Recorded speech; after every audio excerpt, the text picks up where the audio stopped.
Nah, seperti yang sudah kita ketahui bahwa muatan listrik yang sejenis itu dia akan saling tolak-menolak dan muatan listrik yang tidak sejenis akan saling tarik-menarik.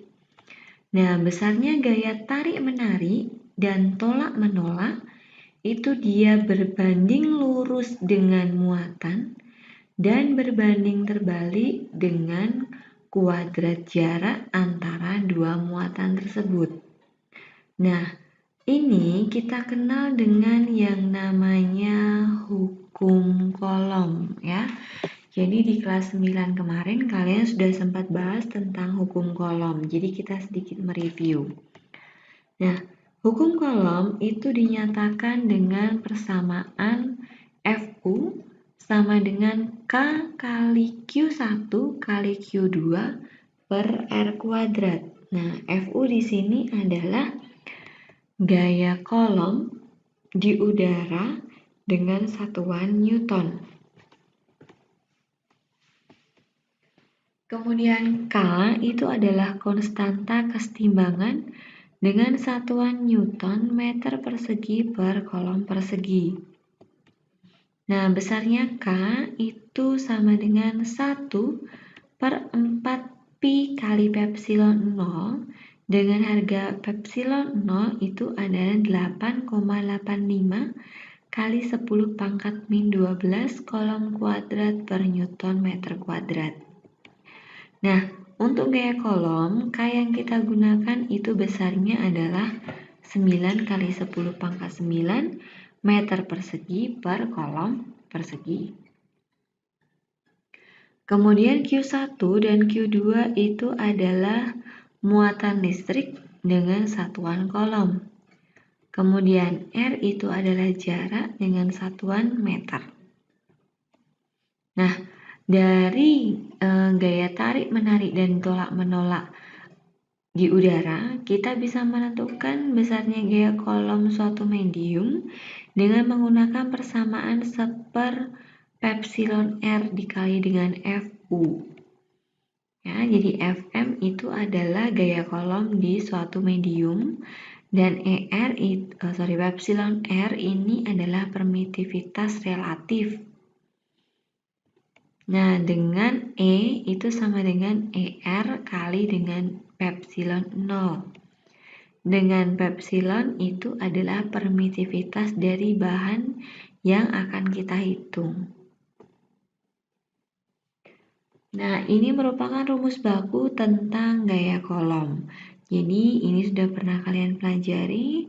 Ibu harap kedepannya nanti kita cuma tinggal mengulang sehingga kalian sudah benar-benar paham dan sedikit nanti ada aplikasi soalnya.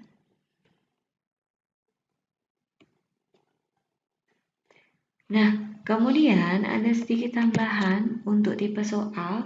Sebelum kalian mengerjakan soal, itu yang harus kalian ingat bahwa gaya itu merupakan besaran vektor yang mempunyai nilai dan arah. Sehingga gaya tarik menarik atau tolak menolak saat kalian akan menghitung, itu kan terlebih dulu kalian menentukan arah gayanya. Apakah dia akan saling tarik menarik atau tolak menolak? Ya. Kemudian untuk perhitungannya tanda itu bisa kita abaikan. Nah, untuk soal biasa, maksudnya soal biasa di sini adalah kita tinggal memasukkan berapa nilai Q1, Q2 dan R-nya. Ini di kelas 9 sudah pernah kalian kerjakan banyak soal tentang ini ya. Kemudian yang kedua itu adalah mencari resultan, berarti dalam sistem tersebut terdapat lebih dari 2 buah muatan listrik, ya. Maka kita menggunakan resultan atau jumlah dari gayanya tersebut. Kemudian yang ketiga itu adalah mencari letak titik yang F-nya itu sama dengan 0. Ya, jadi kalau misalkan bagaimanakah interaksinya antara F3, F2, dan F1 jika yang dilihat itu adalah dari muatan ketiga. Ya, nanti akan lebih jelasnya Ibu langsung ke contoh soalnya. Kemudian mencari hubungan F dengan gaya lain, misalnya mencari hubungan antara gaya kolom dengan gaya berat. Nah, Ibu sedikit berikan penjelasan tadi bahwa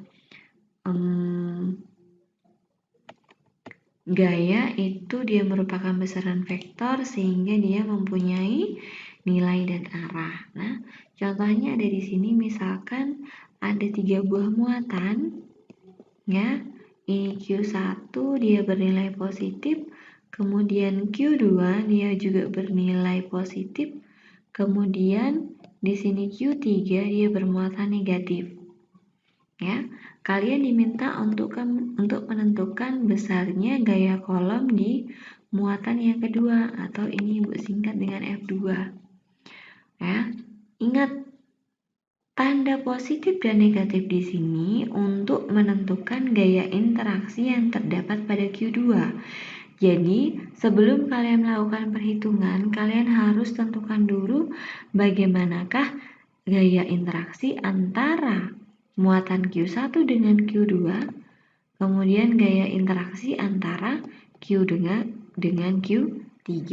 Nah, kita lihat satu-satu di sini interaksi antara Q1 dan Q2. Q1 dan Q2 itu dia akan saling tolak-menolak. Berarti ini adalah F1, 2. Karena ini tolak-menolak, maka mereka juga akan saling menjauhi.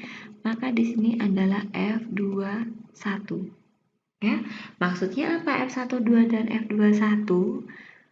Ya, ini adalah gaya tolak-menolak dan gaya tarik-menarik antara muatan Q1 dan muatan Q2. Kemudian yang ini adalah gaya interaksi antara muatan Q2 dan muatan Q1. Nah, kemudian sekarang kita lihat gaya interaksi yang antara Q2 dan Q3. Nah, di sini karena positif dan negatif maka dia akan saling tarik-menarik ya. Berarti Q2 menarik Q3. Begitu juga Q2 juga akan saling tarik-menarik. Berarti di sini tadi yang hitam tadi F21 sudah ya. Berarti yang merah itu adalah F23 dan di sini adalah F32. Nah, lihat dari pertanyaannya, kalau misalkan pertanyaannya di sini adalah agak besarnya gaya kolom yang terdapat pada muatan Q2, maka gaya interaksi yang terdapat pada Q2 inilah yang kalian lihat. Berarti F2-nya itu sama saja.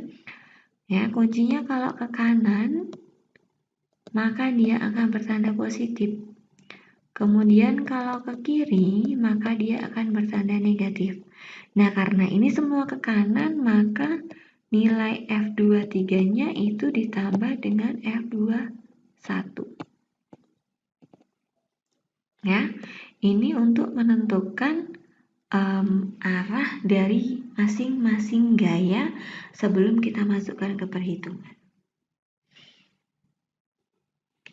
Nah, untuk lebih jelasnya kita coba kerjakan soal ini ya. Di sini ada contoh kita diminta untuk mencari resultannya.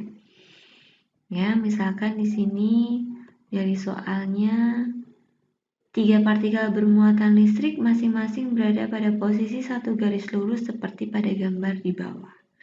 Gaya kolom yang terjadi pada muatan Q3 itu adalah 4 mikrokolom akibat interaksi dengan muatan Q1 dan Q2. Jadi di sini dari soalnya itu kalian diminta untuk mencari besarnya gaya kolom yang terjadi pada Q3.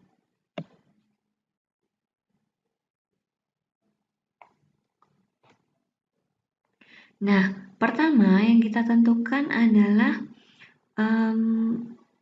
gaya kolom dari masing-masing di Q3 akibat dari pengaruh muatan Q1 yaitu F31 dan akibat pengaruh muatan Q2 atau F32 dengan arahnya seperti ini. Nah, lihat ya. Di sini Q1 dia bermuatan positif. Kemudian saat dia didekatkan dengan muatan Q3, maka dia akan saling tolak-menolak, maka dia bergerak ke kanan. Kemudian muatan antara Q2 dan Q3. Karena Q2 itu dia bermuatan negatif, maka dia akan saling tarik-menarik. Ini tadi yang Q1 ya.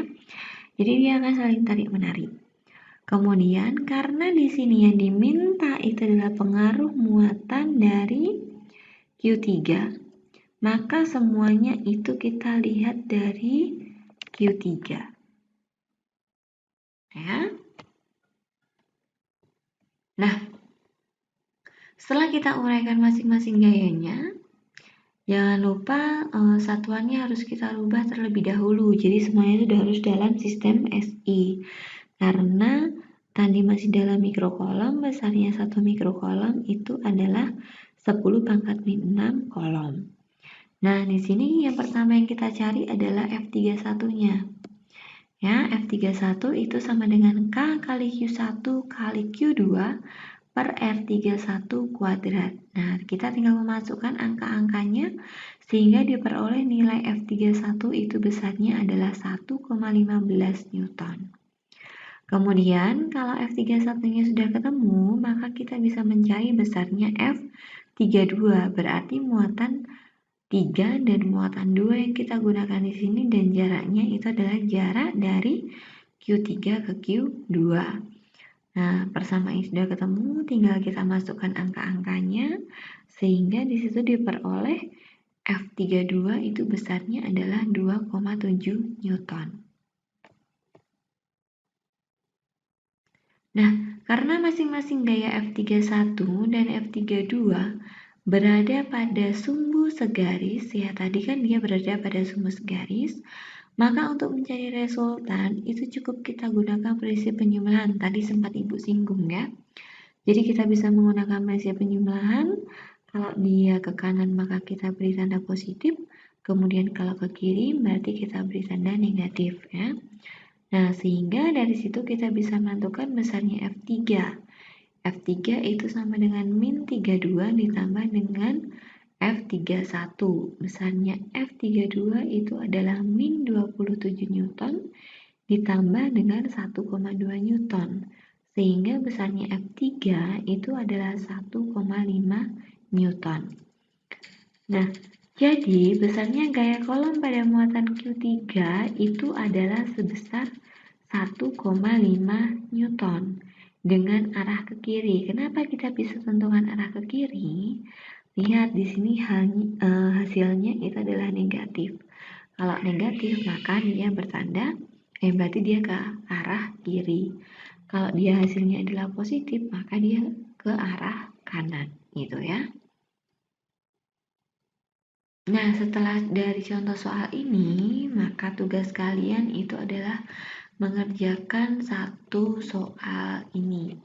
Ya, waktu kalian 2 jam bisa kalian selesaikan. Hari ini juga Ibu minta untuk pengumpulannya sampai jam 9.30. Baik, untuk gaya kolom itu kita sudahi sampai di sini. Untuk subbab yang selanjutnya tentang listrik statis akan kita bahas lebih lanjut di pertemuan selanjutnya. Selamat pagi, sampai ketemu lagi dan terima kasih.